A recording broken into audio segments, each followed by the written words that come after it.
زنیرہ جس کے نکاح کی سچائی تو آخر کار سب گھر والوں کے سامنے آ ہی چکی ہے، اور یہاں پر سب گھر والے بہت زیادہ حیران و پریشان ہو چکے ہیں کہ آخر کار یہ ہمارے ساتھ کیا ہو گیا۔ اور نوشین کو تو ویسے ہی واسع کو بھڑکانے کا موقع چاہیے تھا، تو اس بار اس نے زنیرہ کے نکاح والی بات ساری کی ساری تو اس بار عالیہ پر ڈال دی ہے کہ اسی نے ہی زنیرہ کو نکاح کے لیے بھڑکایا ہوگا، یہ عالیہ ہی ہے جو میرے بچوں کو میرے خلاف کر رہی ہے۔ اور نوشین جو کہ واسع کے سامنے ہی زنیرہ سے پوچھ لیتی ہے کہ سچ سچ بتانا عالیہ کو اس بارے میں پتا تھا نا؟ تو زنیرہ بولنے لگتی ہے کہ میں نے تو بس بھابھی کو، اور نوشین زنیرہ کی اسی بات کو ٹوکتے ہوئے کہہ دیتی ہے کہ بس مجھے پتا تھا کہ عالیہ کو ضرور پتا ہوگا۔ تو اس بار واسع کو عالیہ پر بہت زیادہ غصہ آ جاتا ہے، اور واسع جو کہ اس بار تو عالیہ پر ہاتھ اٹھانے والا تھا، اور یہاں پر عالیہ بھی بہت زیادہ پریشان ہو چکی ہے۔ اور دوسری طرف فریحہ جو کہ اس بات کا فائدہ اٹھاتے ہوئے اس بار دوبارہ عالیہ کو بھی بھڑکائے گی اور کہے گی کہ تمہارے سسرال والوں نے اور واسع نے بھی تمہارے ساتھ بہت برا کیا،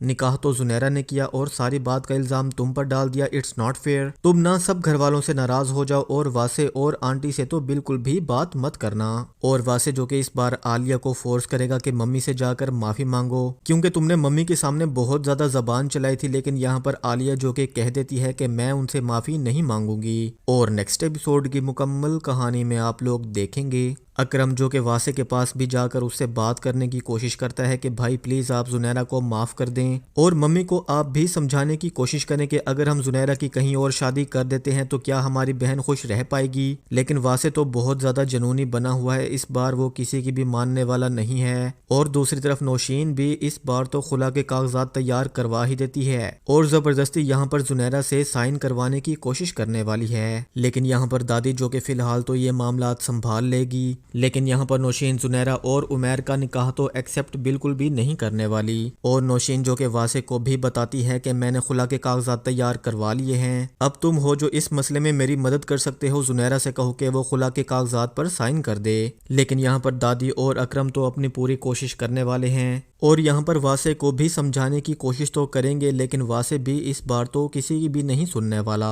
اور نوشین جو کہ زنیرہ کے پاس خلا کے کاغذات لے کر پہنچ جائے گی، اس پر زبردستی کرنے کی کوشش کرے گی کہ ان پر سائن کرو، لیکن زنیرہ تو سائن نہیں کرنے والی اور ہو سکتا ہے کہ وہ یہاں پر سوسائڈ کرنے کی بھی کوشش کرے گی۔ دوسری طرف عالیہ بھی بہت زیادہ پریشان ہو چکی ہے کیونکہ واسع نے اس پر ہاتھ اٹھانے کی کوشش کی، اپنے کمرے میں بیٹھی ہے سوچ رہی ہے کہ واسع تو ایسے بالکل بھی نہیں تھے۔ تو اس بار عالیہ بھی ارادہ کر ہی چکی ہے کہ اگر واسع نے دوبارہ اس پر ہاتھ اٹھانے کی کوشش کی یا اس کے ساتھ کوئی زور زبردستی کی تو وہ فی الحال تو گھر چھوڑ کر چلی ہی جائے گی۔ اور یہاں پر پریشانی میں عالیہ فریحہ سے بھی جا کر ملتی ہے، اسے اپنی ساری بات بتاتی ہے، تو یہاں پر فریحہ اسے کہتی ہے کہ میں تو تمہیں پہلے ہی سمجھا رہی تھی کہ واسع کو خود ہی بتا دو، لیکن عالیہ نکاح تو زنیرہ نے کیا، تمہاری اس میں تو کوئی غلطی نہیں ہے نا؟ ویسے میں تمہیں ایک مشورہ دوں، تم آنٹی اور واسع سے بالکل بھی بات مت کرنا اب، اور واسع نے بھی تم پر ہاتھ اٹھا کر بہت بڑی غلطی کی، تمہیں بھی اس بات کا بدلہ تو واسع سے ضرور لینا چاہیے۔ تو دوستو آپ لوگوں کو کیا لگتا ہے کہ آگے کیا ہونے والا ہے؟ کمنٹ سیکشن میں اپنی رائے کا اظہار ضرور کیجیے گا۔